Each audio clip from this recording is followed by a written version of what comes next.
let's talk about one of the greatest, most detailed character transformations in TV history.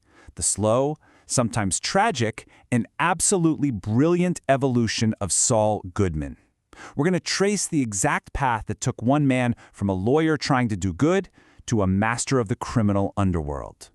So, the entire series Better Call Saul really boils down to this one central question.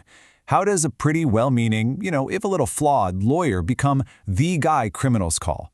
That's the journey we're about to break down. To really get this, we've got to go back in time. So, Section 1, From Jimmy to Saul. The whole show is a prequel, and it's all about setting the stage for Breaking Bad by diving deep into this one man's incredibly complicated backstory. The basic idea here is simple, but wow, is it powerful. We start with a guy named Jimmy McGill. He's a struggling lawyer, he's trying to make an honest living, but we know where he ends up, as Saul Goodman, a lawyer who is, well, anything but honest. The show is all about the space between those two people. Now, this transformation doesn't happen in a vacuum. There are 4 key people who really shape his path. First, of course, there's Jimmy himself, our ambitious, kind of slippery protagonist. Then you've got Kim Wexler, his brilliant and morally torn partner. Then there's Chuck McGill, Jimmy's older brother who is both his biggest inspiration and his greatest source of pain. And finally, Mike Ehrmantraut, the stone-cold fixer, who basically represents the exact world Jimmy is slowly getting sucked into. So, how do they all push him over the edge? All right, Section 2, A Brother's Shadow. In the early days, Jimmy's story is really defined by one thing, his desperate attempt to be a legitimate lawyer and the one person who seems hell-bent on stopping him. In these first few seasons, Jimmy is genuinely trying to make it work. I mean, he's practicing elder law, he's working out of the back room of a nail salon, but no matter what he does, he just cannot escape the massive shadow cast by his brother Chuck, a legend in the legal community, who stands for everything Jimmy isn't. And the conflict here, it's not just professional, it is deeply personal. Chuck just doesn't believe Jimmy has really changed from his old Slippin' Jimmy con artist days. He sees him as a threat to the law itself, and this complete lack of faith just fuels this bitter, tragic feud between them. And you can literally watch this slippery slope get steeper and steeper. In Season 1, he's just bending the rules a little bit. By Season 2, he's straight up sabotaging his own brother. But the real point of no return, that's in Season 3. After Chuck's tragic death, Jimmy's guilt and grief act like gasoline on a fire, pushing him to finally burn his old identity to the ground. So that brings us to Section 3, the persona becomes real.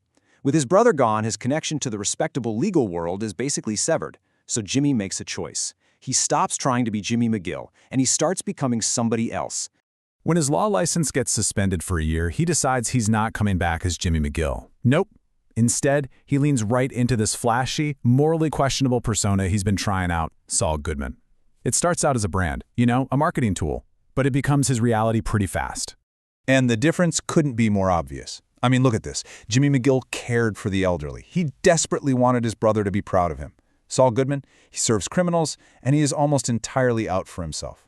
They're 2 sides of the same coin, but it really makes you wonder, which one is the real him? And embracing this new identity, it has immediate and very dangerous consequences.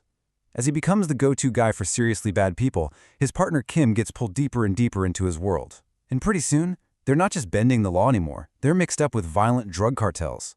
And that constant danger starts to poison everything, especially their relationship.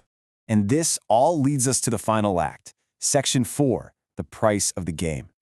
See, all those choices, all the little cons, all the corners they cut, they finally come due. Because this game has a price, and in the final season, everybody has to pay up. The life that Saul built for himself was, let's be honest, always a house of cards. And in Season 6, the wind picks up, the schemes get too complicated, the lies get too big, and the whole thing just starts to collapse in on itself. The danger isn't just some abstract thing happening to his clients anymore. Oh no. The violence from the cartel power struggle he's been profiting from shows up, quite literally, on his doorstep.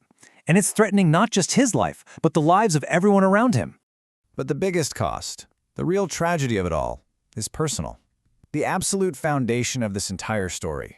His relationship with Kim, it finally shatters under the weight of their shared decisions. It's just devastating. In the end, there is simply no escape.